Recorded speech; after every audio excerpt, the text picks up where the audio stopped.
Dear students, आपके BSc part first के second paper microbiology and plant pathology में जो सेकंड यूनिट है, थर्ड यूनिट में जो पोर्शन है प्लांट डिजीज़ का, आज हम उसको स्टार्ट करेंगे और प्लांट डिजीज़ के बारे में देखेंगे।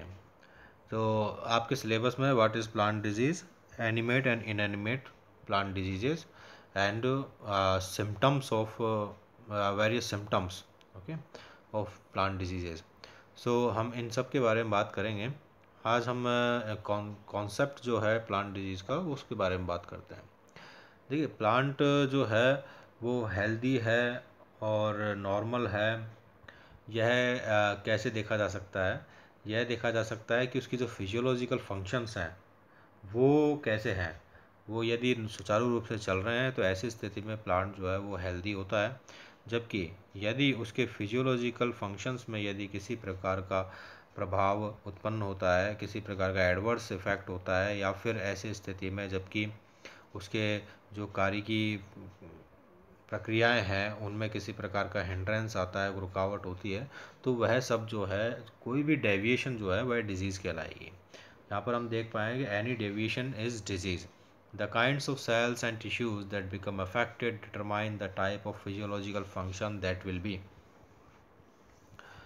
जो भी फिजियोलॉजिकल फंक्शन है, जो कोशिकाएं हैं, जैसे एग्जाम्पल के लिए इन्फेक्शन ऑफ रूट्स में cause roots to rot and make them unable to absorb water and nutrient from the soil. आप यहाँ पर जो एक पादप है, इसके जो ये जो है, ये वाला जो है लेफ़्ट साइड में जो पार्ट है, ये पूरा पार्ट जो है हेल्दी है, और जबकि राइट साइड वाला जो पार्ट है ये आपको डिजीज़ दिखाई दे रहा है। तो आप नीचे से शुरू करें। देखिए, यहाँ पर जो है इधर वाला पार्ट, इसमें जो रूट है ये हेल्दी है, जो कि हेल्दी रूप से वाटर का और मिनरल्स का अपटेक कर सकती है।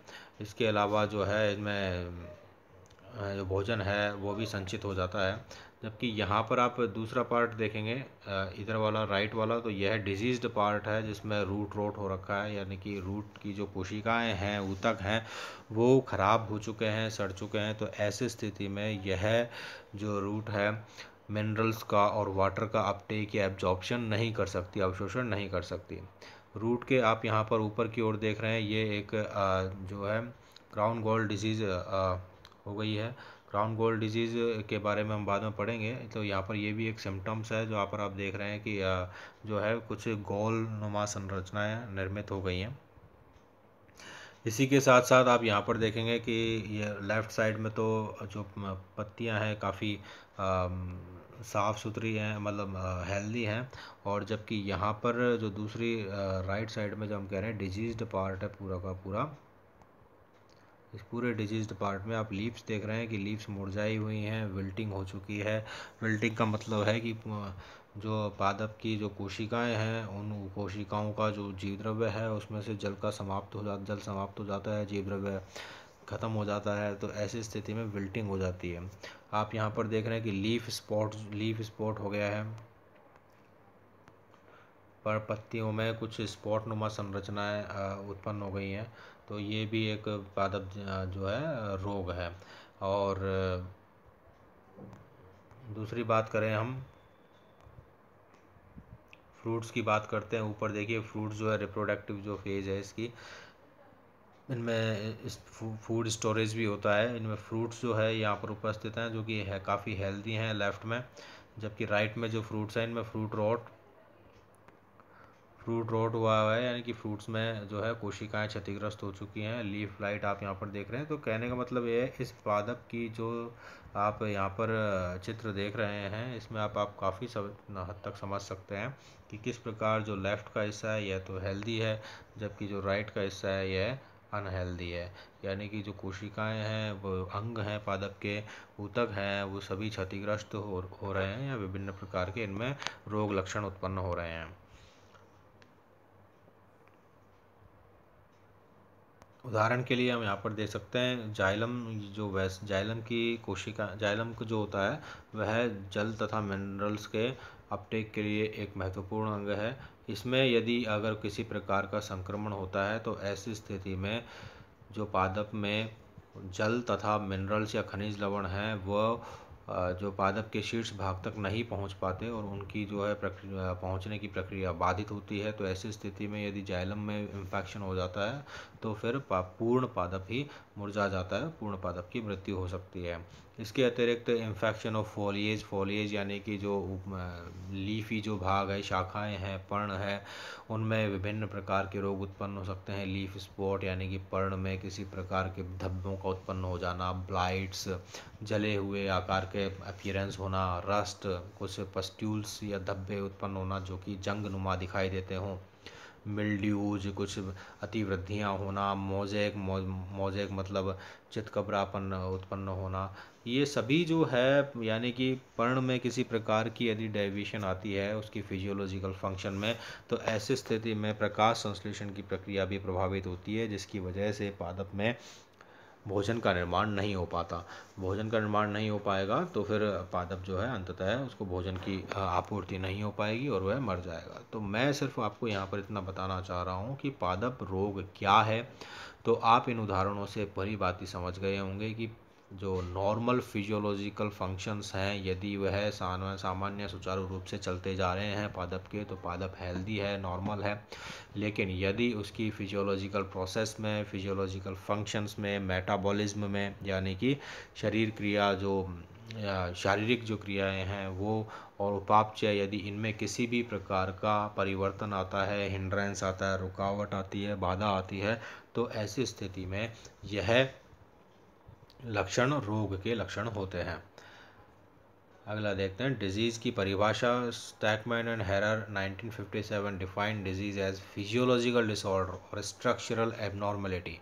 यहाँ पर वही बात आ रही है कि रोग को इस प्रकार परिभाषित किया गया है कि किसी प्रकार का फिजियोलॉजिकल डिसऑर्डर या फिर शारीरिक जो किसी प्रकार की परिवर्तन है या शारीरिक खराबी है अथवा स्ट्रक्चरल एबनॉर्मलिटी यानी कि संरचनात्मक रूप से किसी प्रकार की असामान्यता है, तो that is deleterious to the plant, जो कि पादप के लिए घातक सिद्ध हो सकती है या हानिकारक है। और इट्स पार्ट और प्रोडक्ट, ये पादप संपूर्ण पादप के लिए भी हो सकती है वह हानिकारक, या फिर उसके किसी भाग के लिए या उसके किसी उत्पाद के लिए। भाग जैसे कि जड़, तना, पत्ती, फूल इत्यादि है। प्रोडक्ट जैसे कि फल हैं, बीज हैं इत्यादि। That reduces the economic value of the plant, जो कि पादप की आर्थिक जो मूल्य है उसको भी कम करती है। जैसे उदाहरण के लिए wilt, potato blight, loose smut of wheat, Karnal bunt of wheat इत्यादि ये जो है पादप रोग हैं। तो पादप रोग को परिभाषित किया गया है ऐसे किसी भी प्रकार की संरचनात्मक असामान्यता अथवा शरीर क्रियात्मक अक्षमता के लिए, जो कि पादप के किसी भाग या पादप के किसी उत्पाद के लिए हानिकारक सिद्ध हो सकती है तथा इसके अतिरिक्त पादप की आर्थिक मूल्य को भी कम करती है। तो यह पादप डिजीज़ की या पादप रोग की परिभाषा हो गई। रोग को और भी अन्य प्रकार से परिभाषित किया जा सकता है। The process in which a pathogen interfere with one or more essential plant cell function, जिसके अंतर्गत पादप कोशिकीय प्रक्रियाओं को एक या एक से अधिक पादप कोशिकीय प्रक्रियाओं को यदि कोई रोग कारक उसको प्रभावित करता है, उसका हानि पहुंचाता है, तो ऐसी स्थिति में यह प्रक्रिया भी रोग कहलाता है। Marshall Ward 1901 defined that disease represent a condition in which function of the plant are not properly discharged, जिसमें ऐसी कोई भी परिस्थिति पादप की जिसमें पादप की जो सामान्य प्रक्रियाएं, सामान्य कार्य हैं, यदि वह सामान्य रूप से नहीं हो पा रहे हैं तो वह भी डिजीज़ कहलाएगा। ब्रिटिश माइकोलॉजिकल सोसाइटी 1950 कहती है कि disease is a harmful deviation from normal functioning of physiological process. रोग एक इस प्रकार की हानिकारक प्रक्रिया है जो कि पादप की सामान्य शारीरिक प्रक्रियाओं को प्रभावित करती है और उसे अलग करती है। हॉर्सफॉल एंड डायमंड भी कहते हैं कि डिजीज़ को या पादप रोग को इस प्रकार परिभाषित किया जा सकता है जो कि एक संरचनात्मक असामान्यता अथवा शरीर क्रियात्मक असामान्यता हो सकती है, जो कि पादप, उसके भाग अथवा उसके उत्पाद को हानि पहुंचाती है तथा इसके अतिरिक्त उसकी आर्थिक मूल्य को भी कम करती है। So disease can be defined also as the result of interaction between host, pathogen and environment. तो ये इंपॉर्टेंट पार्ट हो गया है इसमें कि डिजीज़ को जो है इसको डिफाइन किया जा सकता है कि एक होस्ट या परपोषी जिसमें रोग उत्पन्न होता है, पैथोजन या रोग कारक जो कि रोग उत्पन्न करने में सक्षम है, तथा आसपास का जो वातावरण है, ये तीनों की जो पारस्परिक प्रक्रियाएं हैं रोग को जन्म दे सकती हैं या रोग के लिए उत्तरदायी हो सकती हैं। किसी भी रोग के लिए तीनों चीज़ों का होना आवश्यक है, केवल होस्ट और पैथोजन से नहीं होगा। जैसे पैथोजन जो है वह रोग कारक है, परंतु जो होस्ट है वह पादप है या वह जीव है जिसमें रोग उत्पन्न किया जाएगा या रोगजनक या पैथोजन जो है उसमें एंटर करेगा। हालांकि जो रोग है इन दोनों से ही संबंधित है, परंतु रोग कारक अपनी जो उसकी सामान्य परिस्थितियां होंगी, सामान्य वातावरणीय परिस्थितियां जिसमें कि वह अपनी वृद्धि तथा प्रजनन कर सकता है। मान लीजिए कि किसी पादप रोग के लिए जो रोगजनक है वह उसको वृद्धि तथा जनन के लिए उचित तापक्रम या आवश्यक तापक्रम है, उसका ऑप्टिमम टेम्परेचर है, वो मान लीजिए 30 से 35 डिग्री सेल्सियस है। तो ऐसे स्थिति में यदि रोगजनक के पास परपोषी उपस्थित है परंतु 30 से 35 डिग्री सेल्सियस का तापक्रम उपलब्ध नहीं है, अर्थात 30 से कम है, 29 या 30 से कम है, या 35, 36, 37 से ज़्यादा है, तो ऐसी स्थिति में रोगजनक परपोषी की उपलब्धता होते हुए भी परपोषी पर आक्रमण कर, संक्रमण कर उसमें रोग उत्पन्न करने में सक्षम नहीं हो पाता। तो रोगजनक और परपोषी दोनों का साथ होने के साथ साथ उनके अंदर इंटरेक्शन के लिए एनवायरनमेंट, उचित वातावरणीय परिस्थितियों का होना भी आवश्यक है जिसकी सहायता से रोग को उत्पन्न किया जा सके। जिसकी बात कर रहा था मैं, प्लांट, डिजीज़ और एनवायरनमेंट, ये तीनों चीज़ मिलकर एक डिजीज़ ट्रायंगल बनाते हैं, इसे रोग त्रिकोण भी कहते हैं। तो इसमें जो है वही कंडीशन है कि होस्ट शुड बी ससेप्टिबल। कई बार ऐसा होता है कि होस्ट जो है ससेप्टिबल नहीं है, रेजिस्टेंट है, यानी कि प्रतिरोधी है। ठीक है, ससेप्टिबल, यदि होस्ट प्रतिरोधी नहीं है, वह रोग ग्रहण करने में सक्षम है। इसके अतिरिक्त जो पैथोजन है वह भी रोग उत्पन्न करने में सक्षम होना चाहिए, अर्थात उग्र प्रकार का होना चाहिए। और जो वातावरण है वह रोग के उत्पन्न होने के लिए उसमें जो है फेवरेबल होना चाहिए। तो ये तीनों जो चीज़ हैं जब एक साथ होती हैं तब डिजीज़ उत्पन्न हो सकती है और डिजीज़ ट्रायंगल बनता है।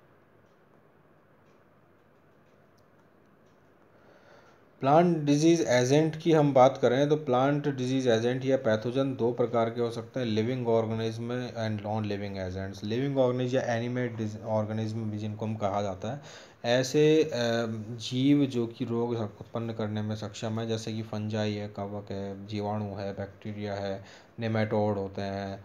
इसके अलावा जो है वायरसेस जो हैं वो भी जो है रोग उत्पन्न करने में काफ़ी सक्षम होते हैं। नॉन लिविंग एजेंट या इनएनिमेट डिजीजेज या इनएनिमेट पैथोजेंस वो होते हैं जो कि विभिन्न वातावरणीय भौतिक कारक होते हैं जिनके असामान्यता के कारण उनमें रोग उत्पन्न हो सकते हैं, जैसे कि अनबैलेंस्ड सॉइल फर्टिलिटी, मृदा की जो जनन क्षमता है यदि वह असामान्य हो या बैलेंस नहीं हो, असमान हो प्रकार की हो, मान लीजिए जिप्सम की मात्रा ज़्यादा है या फिर उसमें नाइट्रोजन, फास्फोरस, पोटेशियम इत्यादि की कमी है, टॉक्सिक केमिकल्स यदि उपस्थित हैं आसपास, एयर पॉल्यूशन है, फ्रॉस्ट है, डैमेज हो गया, फ्रॉस्ट मतलब पाला पड़ गया है, ड्रॉट है, सूखा पड़ गया है, तो सनबर्न है, विंड है, तेज हवा है, हेल है, यानी कि ओले पड़ रहे हैं या फिर तूफान आया हुआ है, तो ये सब जो है नॉन लिविंग एजेंट्स हैं जो कि पादप की इकोनॉमिक वैल्यू तथा पादप के भाग या पादप के उत्पाद या पादप को हानि पहुंचाते हैं। इनके बारे में डिटेल में हम नेक्स्ट वीडियो में पढ़ेंगे। Thank you.